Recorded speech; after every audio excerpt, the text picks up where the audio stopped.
At first glance, Beastland looked like the wildest YouTube crossover ever. Neon lights everywhere, oversized games, rides that scream pure MrBeast energy. But the second you look past the hype, the whole thing starts feeling less like a dream and more like one of the most uncomfortable brand deals a creator has ever stepped into. And here's the twist most people missed. Beastland wasn't built in Florida, Tokyo, or LA. It was built in Saudi Arabia, a place where filming accidents can get you fined, authorities can force you to delete your footage on the spot, and a country that scores a shocking 9 out of 100 on global freedom rankings. It's also a region infamous for migrant labor abuse. Suddenly, this fan paradise looked a lot more complicated. What was marketed as the craziest YouTuber project in history turned into one of MrBeast's biggest controversies. When he first announced the park, the internet froze. A real amusement park with custom rides, massive challenges, zip lines, mazes, even stunts pulled straight from his thumbnails. It sounded huge until people noticed something off. When fans asked why Saudi Arabia, MrBeast gave a cute, simple answer about it being in the middle of the world. That explanation didn't survive long. Community notes quickly exposed that Beastland was part of a deal with Riyadh Season, a massive entertainment program funded by the Saudi government. In other words, the park wasn't built for fans, it was built for a paycheck. And the deeper people dug into the fine print, the worse it got. The ticket site banned professional cameras, banned re-entry, forced attendees to consent to being filmed, and absolved organizers of any responsibility for injuries or even death. Guests also had to obey Saudi Arabia's strict public taste laws, where filming strangers, capturing accidents, or posting clips online without approval can cost you thousands. In a country where the government can erase footage instantly, any accident inside Beastland could disappear completely. What looked like a fun YouTube playground slowly started to resemble a controlled PR machine. No lawsuits, no viral clips, no public accountability, just silence. And that's before even touching the country's human rights record, or the migrant workers who likely built the park under brutal conditions hidden from cameras. Beneath all the fireworks and bright colors, Beastland wasn't just another over-the-top MrBeast stunt. It was something much darker.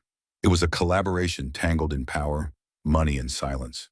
Dark secrets of the Qatar World Cup. The lack of human rights. Qatar still uses the kafala system. Essentially, this gives their employer control over their lives. They can take away their passport if they want to leave the country, forcing them to work in poor conditions and on a low wage. That low wage works out at about $275 per month. The Guardian reported that 6,500 migrants have died in Qatar since they won the bid for the World Cup in 2010. Whilst they are not all related to the World Cup, most of them were only there to build the infrastructure for it. When you look at the hard numbers, the picture turns from drama to something genuinely disturbing. Since 2017, more than 21,000 migrant workers have allegedly died building Saudi Arabia's mega projects. And during Qatar's World Cup preparations, reports showed over 6,500 deaths in the same time frame. That's thousands of people who lost their lives constructing stadiums, theme parks, and monuments to wealth that was never meant for them. Think about that for a second. In nations drowning in oil money and ruled by billionaire princes, basic safety and fair wages still seem optional. Human rights groups don't call their labor systems modern-day slavery for nothing. These aren't rumors. They're the brutal reality for workers who never went home. So when Beastland suddenly appears in the desert, massive rides, heavy machinery, giant builds, it raises uncomfortable questions. Who actually constructed this thing? Were they safe? Were they paid? Did anyone get hurt? And because filming incidents is restricted or outright illegal, we'll probably never know. That silence is terrifying.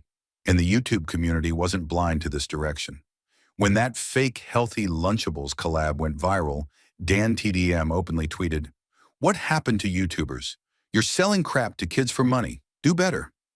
The shot landed because Beastland feels like the same philosophy on steroids. A shiny, expensive spectacle masking something much uglier underneath. Even Jacksepticeye's admitted during a lie detector segment that he doesn't like MrBeast anymore because he turned YouTube into a game of money and views instead of real personality and fun. And when you view Beastland through that lens, it stops looking like a passion project and starts looking like a billion-dollar billboard built on silence. Now, Jack, a completely unrelated question. Do you like MrBeast? No. Jack, do you think MrBeast ruined YouTube? Yes. Now, in all honesty, Jack, why? Because it became more about views, money, and popularity than it did about having fun. You just don't think you had fun playing Squid Games? You don't think you had fun riding on yachts? If he building had- wells in Africa? I don't know. If he had fun doing those videos, they'd be longer. We'd see the fun. Ooh. I thought you were going to get me with that one, didn't you? And Beastland is the perfect symbol of that change. The moment YouTube stopped feeling real and started feeling like a corporate billboard, even PewDiePie saw it coming. When he laughed at that grind 10 years for success clip, it wasn't just a joke. He knew what was next. Creators aren't just creators anymore. They're turning into full-blown. Over the span of a decade, a lot of people are very short-term sighted, but as long as you're innovating, adapting, reinvesting, I think if you do it intelligently. Imagine like you're 9 years, still no one gives a about your channel, and you're like, one more year, here we go, one more year, here we go. And Beastland is honestly the perfect symbol of that shift. The moment YouTube stopped feeling like a place for real people and started looking like a giant corporate billboard. Even PewDiePie saw this era coming. When he laughed at that grind 10 years for success clip, it wasn't just a joke. He knew exactly where the platform was heading. Creators aren't just creators anymore. They've turned into full-blown brands, CEOs, product lines, marketing machines. And nobody embodies that transformation more than MrBeast. Over a single decade, he's gone from filming challenges with his friends to running an empire that stretches into food, drinks, restaurants, mobile apps, AI tools, and now even theme parks. The fun, the chaos, the raw personality that used to define YouTube, gone. Now it's all about scale.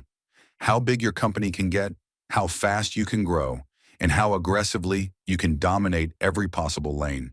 And if you look at Beastland through that lens, it suddenly feels like he accidentally revealed the corporate era he's been building all along. The guy who once symbolized creativity and kindness has become YouTube's first true megacorporation, and people are finally noticing.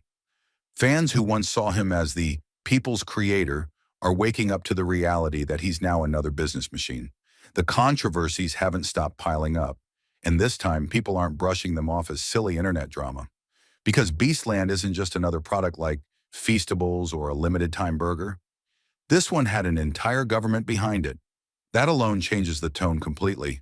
And here's the part that makes the whole thing even stranger. Beastland was never meant to last.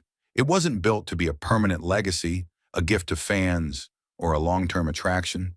It was designed as a 45-day PR stunt. Bright lights, giant rides, a burst of viral hype, and then poof, gone. Packed up, erased. But our questions don't vanish with the park. If anything, this whole project confirms what people have been whispering for years. MrBeast isn't just a creator anymore. He's a corporation fueled by money, optics, and expansion. And the bigger the empire gets, the less human it feels. Is his career over? Of course not. He's still the biggest name on YouTube. But that untouchable, can do no wrong image he carried for so long is definitely starting to crack. MrBeast used to be the one creator everyone rooted for, the guy who felt different. Now people are questioning him in a way we've never seen before. So what do you think Beastland really was? A genuine experience built for fans? Or just another massive cash grab with a shiny facade? Because let's be honest, those Middle Eastern investors didn't drop a couple million, they probably dropped hundreds. But was it the right move for him to take that deal? That's the real debate. Let me know your thoughts in the comments. I read every single one. And if you enjoyed this deep dive, make sure to like, share, and subscribe. It helps a ton. Stay safe, stay curious, and I'll see you in the next one.